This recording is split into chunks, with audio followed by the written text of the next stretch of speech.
ನಮಸ್ಕಾರ ಬಂಧುಗಳೇ, ಇವತ್ತಿನ ವಿಡಿಯೋದಲ್ಲಿ ಜ್ಯೋತಿಷ್ಯ ಬೇಸಿಕ್ ಅಂದ್ರೆ ಜನಸಾಮಾನ್ಯರಿಗೂ ಅರ್ಥವಾಗುವ ರೀತಿಯಲ್ಲಿ ಜ್ಯೋತಿಷ್ಯ ಅಂದ್ರೇನು, ಪಂಚಾಂಗ ಅಂತ ಅಂದ್ರೇನು, ತಿಥಿಗಳು, ವಾರಗಳು, ನಕ್ಷತ್ರಗಳು, 9 ಗ್ರಹಗಳು, 12 ರಾಶಿಗಳ ಬಗ್ಗೆ, ರಾಶಿಗಳಿಗೆ ನಕ್ಷತ್ರಗಳು ಯಾವ್ಯಾವ್ದು ಬರುತ್ತೆ, 27 ನಕ್ಷತ್ರಗಳ ಬಗ್ಗೆ, ಅದರ ಪಾದ ವಿಂಗಡಣೆಯ ಬಗ್ಗೆ ಅತ್ಯಂತ ಸುಲಭವಾದ ರೀತಿಯಲ್ಲಿ ಇವತ್ತಿನ ವಿಡಿಯೋದಲ್ಲಿ ತಿಳಿತಾ ಹೋಗೋಣ.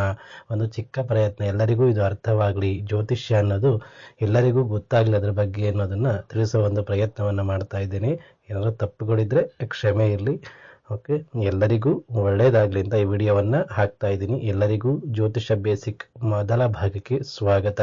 ಇದೇ ಮೊದಲ ಬಾರಿಗೆ ಜ್ಞಾನದಾಗಿನಿ ಯೂಟ್ಯೂಬ್ ಚಾನಲ್ ನೋಡ್ತಾ ಇದ್ದೀರಾ ಅಂದ್ರೆ ದಯವಿಟ್ಟು ಸಬ್ಸ್ಕ್ರೈಬ್ ಆಗಿ ಮತ್ತೆ ಬೆಲ್ ಐಕಾನ್ ಅನ್ನು ಕ್ಲಿಕ್ ಮಾಡಿ. ಇದರಿಂದ ನಾನು ಹಾಕೋ ಎಲ್ಲಾ ವಿಡಿಯೋ ನೋಟಿಫಿಕೇಶನ್ಗಳು ಕೂಡ ನಿಮಗೆ ಬರುತ್ತೆ. ಆದಷ್ಟು ಈ ವಿಡಿಯೋನ ಎಲ್ಲರಿಗೂ ಶೇರ್ ಮಾಡಿ, ಎಲ್ಲರಿಗೂ ಉಪಯೋಗ ಆಗಲಿ. ಎಲ್ಲರಿಗೂ ಸ್ವಾಗತ. ಬಂಧುಗಳೇ, ಜ್ಯೋತಿಷ್ಯ, ಜ್ಯೋತಿ ಅಂದ್ರೆ ಬೆಳಕು, ಇಷ್ಯ ಅಂದ್ರೆ ನೀಡೋದು. ಸುಲಭವಾದ ವಿಧಾನದಲ್ಲಿ ತಿಳಿದುಕೊಳ್ಳಿ, ಸುಮ್ಮನೆ ಕಾಂಪ್ಲಿಕೇಟೆಡ್ ಮಾಡ್ಕೋಬೇಡಿ. ಜ್ಯೋತಿಷ್ಯ, ಜ್ಯೋತಿ ಅಂದ್ರೆ ಬೆಳಕು, ಇಷ್ಯ ಅಂದ್ರೆ ನೀಡೋದು, ಬೆಳಕನ್ನ ನೀಡುವುದು. ಅಂದ್ರೆ ಒಂದು ಕತ್ತಲಲ್ಲಿರುವ ಮನುಷ್ಯನ ಜೀವನಕ್ಕೆ ಬೆಳಕನ್ನು ನೀಡುವ ಶಾಸ್ತ್ರಕ್ಕೆ ಜ್ಯೋತಿಷ್ಯ ಶಾಸ್ತ್ರ ಅಂತ ಹೇಳ್ತಾರೆ. ತುಂಬಾ ವಿಧಾನ ಇದೆ ಜ್ಯೋತಿಷ್ಯ ಶಾಸ್ತ್ರಕ್ಕೆ, ತುಂಬಾ ಅರ್ಥಗಳು ಇವೆ.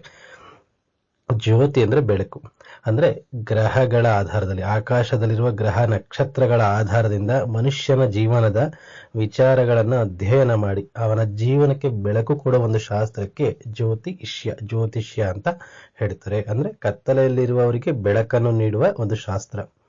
ಜ್ಯೋತಿಷ್ಯ 100% ಸತ್ಯ. ಬಟ್ ಜ್ಯೋತಿಷ್ಯ ಸುಳ್ಳಿರಬಹುದು, ಬಟ್ ಜ್ಯೋತಿಷ್ಯ ಮಾತ್ರ ಯಾವತ್ತೂ ಸುಳ್ಳಾಗಿರೋದಿಲ್ಲ. ಜ್ಯೋತಿಷ್ಯದಲ್ಲಿ ಮುಖ್ಯವಾಗಿ ಗ್ರಹಗಳು, ಪಂಚಾಂಗಗಳು, ತಿಥಿ, ವಾರ, ನಕ್ಷತ್ರಗಳು ಎಲ್ಲ ಬರ್ತಾ ಇರ್ತದೆ. ನಿಮಗೆ ಅವೆಲ್ಲ ವಿವರಣೆ ಕೊಡ್ತಾ ಹೋದ್ರೆ ಕನ್ಫ್ಯೂಸ್ ತುಂಬಾ ಆಗ್ಬಿಡುತ್ತೆ. ಅದನ್ನ ಓದಿ ತಿಳ್ಕೋಬೇಕು. ಅದರಿಂದ ನಿಮಗೆ ಬೇಸಿಕ್ ಏನ್ ಬೇಕು ಅನ್ನೋದನ್ನ ತಿಳ್ಕೊಳ್ತಾ ಹೋಗಿ. ಮೊದಲಿಗೆ ಪಂಚಾಂಗಗಳು. ಪಂಚಾಂಗ ಅಂದ್ರೇನು? ಪಂಚ ಅಂಗಗಳು. ಪಂಚ ಅಂದ್ರೆ 5, ಪಂಚ ಅಂದ್ರೆ 5, ಅಂಗಗಳು ಅಂದ್ರೆ ಭಾಗಗಳು. 5 ಅಂಗಗಳು ಸೇರಿ ಪಂಚಾಂಗ ಆಗಿದೆ. ಯಾವ್ಯಾವ್ದಪ್ಪ ಅಂದ್ರೆ ತಿಥಿ, ವಾರ, ನಕ್ಷತ್ರ, ಯೋಗ, ಕರಣ. ಈ 5 ಅಂಗಗಳು ಸೇರಿ ಪಂಚಾಂಗಗಳು ಆಗಿವೆ. ಇದು ಮೇನ್ ಪಂಚಾಂಗದಲ್ಲಿ ಬರ್ತದೆ. ಅದಕ್ಕೆ ಅದನ್ನ ಪಂಚಾಂಗಗಳು. ಯಾವುದೇ ಪಂಚಾಂಗ ತೆಗೆದುಕೊಟ್ರು ತಿಥಿಗಳ ಬಗ್ಗೆ, ವಾರಗಳ ಬಗ್ಗೆ, ನಕ್ಷತ್ರಗಳ ಬಗ್ಗೆ, ಅವತ್ತಿನ ಯೋಗ ಕರಣಗಳ ಬಗ್ಗೆ ಇರುತ್ತೆ ಒಂದು ಲೈನಲ್ಲಿ. ಅದನ್ನೇ ಪಂಚಾಂಗ ಅಂತ ಹೇಳೋದು. ಬಂಧುಗಳೇ, ನಮ್ಮ ಸೌರಮಂಡಲದಲ್ಲಿ ಮುಖ್ಯವಾಗಿ 9 ಗ್ರಹಗಳಿವೆ.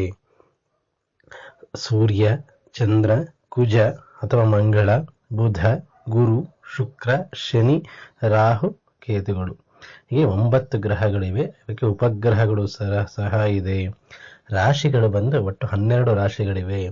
ಮೇಷ, ವೃಷಭ, ಮಿಥುನ, ಕಟಕ, ಸಿಂಹ, ಕನ್ಯಾ, ವೃಶ್ಚಿಕ, ಧನಸ್ಸು, ಮಕರ, ಕುಂಭ, ಮೀನ. ಹೀಗೆ 12 ರಾಶಿಗಳಿವೆ. ಈ 12 ರಾಶಿಗಳು ಮತ್ತು 9 ಗ್ರಹಗಳು ನಮ್ಮ ಸೌರಮಂಡಲದಲ್ಲಿ ಇವೆ. 9 ಗ್ರಹಗಳಿವೆ, ಅದರ ಆಧಾರದಲ್ಲಿ 12 ರಾಶಿಗಳನ್ನ ಮಾಡಿದ್ದಾರೆ.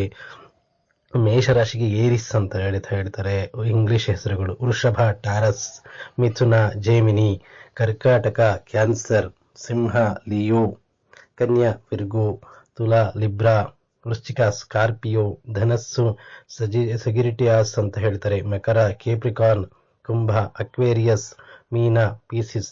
ಹೀಗೆ ರಾಶಿಗಳ ಇಂಗ್ಲಿಷ್ ಹೆಸರುಗಳು ಇವೆ. ನಮ್ಮಲ್ಲಿ ಒಟ್ಟು ರಾಶಿಗಳು 12 ರಾಶಿಗಳಿವೆ. 27 ನಕ್ಷತ್ರಗಳಿವೆ.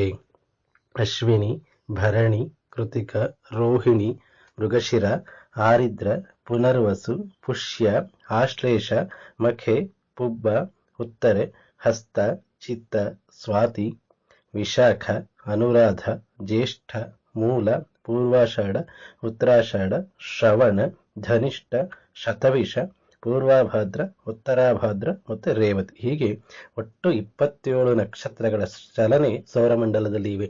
ತುಂಬಾ ನಕ್ಷತ್ರಗಳು ಆಕಾಶದಲ್ಲಿ ಕಂಡರೂ ಸಹ ಸೌರಮಾನದಲ್ಲಿ ನಿರ್ದಿಷ್ಟ ಚಲನೆಗಳನ್ನು ಹೊಂದಿರುವ ನಕ್ಷತ್ರಗಳು ಈ 27 ನಕ್ಷತ್ರಗಳು. ಈ 27 ನಕ್ಷತ್ರಗಳ ಆಧಾರದಲ್ಲಿ ಒಂದೊಂದು ರಾಶಿಗೆ 12 ರಾಶಿಗಳಿಗೆ ಪಾದ ವಿಂಗಡಣೆಯನ್ನ ಮಾಡಿದ್ದಾರೆ. ಒಂದೊಂದು ರಾಶಿಗೆ 9 ಪಾದಗಳನ್ನ ವಿಂಗಡಣೆಯನ್ನ ಮಾಡಿದ್ದಾರೆ. ಅಂದ್ರೆ 12 ರಾಶಿಗಳಿಗೂ ಸಮನಾಗಿ 9 ಪಾದಗಳನ್ನ ವಿಂಗಡಣೆಯನ್ನ ಮಾಡಿದ್ದಾರೆ. ಒಟ್ಟು 12 ರಾಶಿಗಳು 9 ಪಾದ ವಿಂಗಡಣೆ ಅಂತ ಅಂದ್ರೆ 12 × 9 ಅಂದಾಗ 108 ಪಾದಗಳಾಗ್ತವೆ. ಒಟ್ಟು 108 ಪಾದಗಳನ್ನ 12 ರಾಶಿಗೆ, ಒಂದೊಂದು ರಾಶಿಗೆ 99 ಪಾದಗಳ ರೀತಿಯಲ್ಲಿ ವಿಂಗಡಣೆಯನ್ನ ಮಾಡಿದ್ದಾರೆ. ಅಂದ್ರೆ ಮೇಷರಾಶಿಗೆ 9 ಪಾದಗಳು, ವೃಷಭ ರಾಶಿಗೆ 9 ಪಾದಗಳು. ಅದನ್ನ ಹೇಗೆ ವಿಂಗಡಣೆ ಮಾಡಿದ್ದಾರೆ ಅನ್ನೋದನ್ನ ಈಗ ನೋಡ್ತಾ ಹೋಗೋಣ. ಬಂಧುಗಳೇ, 99 ಪಾದಗಳನ್ನ ಒಂದೊಂದು ರಾಶಿಗೆ ವಿಂಗಡಣೆಯನ್ನು ಮಾಡಿದ್ದಾರೆ. ಈಗ ಮೊದಲಿಗೆ ಮೇಷರಾಶಿಯ ವಿಂಗಡಣೆಯನ್ನು ನೋಡೋಣ. ಮೇಷರಾಶಿಗೆ 9 ಪಾದಗಳು ಅಂದ್ರೆ 27 ನಕ್ಷತ್ರಗಳ ಪಾದಗಳು. ಒಂದೊಂದು ನಕ್ಷತ್ರಕ್ಕೆ 4 ಪಾದ. 27 ನಕ್ಷತ್ರ ಅಂದಾಗ 108 ಪಾದಗಳಾಗುತ್ತೆ. 27 × 4 108 ಆಗುತ್ತೆ. ಆ 108 ಪಾದಗಳನ್ನ 99 ಪಾದಗಳಾಗಿ 12 ರಾಶಿಗಳಿಗೆ ವಿಂಗಡಣೆಯನ್ನು ಮಾಡಿದ್ದಾರೆ. ಈಗ ಉದಾಹರಣೆಗೆ ಮೇಷರಾಶಿಗೆ 9 ಪಾದಗಳು ಹಾಕಬೇಕು ಅಂದ್ರೆ ಅಶ್ವಿನಿ ನಕ್ಷತ್ರ 4 ಪಾದಗಳು, ಭರಣಿ ನಕ್ಷತ್ರ 4 ಪಾದಗಳು, ಮತ್ತೆ ಕೃತಿಕಾ ನಕ್ಷತ್ರ 1 ಪಾದ. ಅಂದ್ರೆ ಕೃತಿಕಾ ನಕ್ಷತ್ರದ 1 ಪಾದ ಮಾತ್ರ ಹಾಕಬೇಕು. ಯಾಕೆಂದ್ರೆ ಒಂದು ರಾಶಿಗೆ 9 ಪಾದಗಳು. ಅಶ್ವಿನಿ 4 ಆಯ್ತು, ಭರಣಿ 4 ಆಯ್ತು, ಕೃತಿಕಾ ನಕ್ಷತ್ರ 1 ಪಾದ ಆಯ್ತು. ಅಲ್ಲಿಗೆ 9 ಪಾದಗಳು ಮುಗೀತು. ಇದು ಮೇಷರಾಶಿಗೆ ಸೇರುತ್ತೆ. ಮತ್ತೆ ಉಳಿದ 3 ಪಾದಗಳು, ಕೃತಿಕಾ ನಕ್ಷತ್ರ ಇನ್ನು 3 ಪಾದ ಉಳ್ಕೊಂಡಿವೆ. ಅದು ಮುಂದಿನ ರಾಶಿಗೆ ಅಂದ್ರೆ ವೃಷಭ ರಾಶಿಗೆ ಹೋಗ್ತದೆ. ಆಗ ವೃಷಭ ರಾಶಿಗೆ ಕೃತಿಕಾ ನಕ್ಷತ್ರದ 3 ಪಾದಗಳು, 3 ಪಾದ ಆಯ್ತು. ರೋಹಿಣಿ ನಕ್ಷತ್ರ ಅದರ ಮುಂದಿನ ನಕ್ಷತ್ರ 4 ಪಾದಗಳು, ಮತ್ತೆ ಮೃಗಶಿರ ನಕ್ಷತ್ರದ 2 ಪಾದಗಳು. 3 + 4 + 2 3 4 7 + 2 9 ಪಾದಗಳು ಸೇರ್ಕೊಂತವೆ ವೃಷಭ ರಾಶಿಗೆ. ಇಲ್ಲಿ ಮೃಗಶಿರ ನಕ್ಷತ್ರ 2 ಪಾದಗಳು ಮಾತ್ರ ವೃಷಭ ರಾಶಿಗೆ ಸೇರ್ತವೆ. ಇನ್ನು ಉಳಿದ 2 ಪಾದಗಳು ಮುಂದಿನ ರಾಶಿಯಾದ ಮಿಥುನ ರಾಶಿಗೆ ಸೇರ್ಕೊಂತವೆ. ಹೀಗೆ ಒಂದೊಂದು ರಾಶಿಯು 9 ಪಾದಗಳ ನಕ್ಷತ್ರಗಳನ್ನು ಒಳಗೊಂಡಿರುತ್ತದೆ. ಒಂದು ರಾಶಿಗೆ 9 ಪಾದ, ಅದರ ಮೇಲೆ ಎಲ್ಲಾ ರಾಶಿಗೂ 9 ಪಾದಗಳ ತರಹ ವಿಂಗಡಣೆಯನ್ನು ಮಾಡಿದ್ದಾರೆ. ಮೇಷರಾಶಿಗೆ 9 ಪಾದ, ಅಶ್ವಿನಿ 4, ಭರಣಿ 4, ಮತ್ತೆ ಕೃತಿಕಾ 1.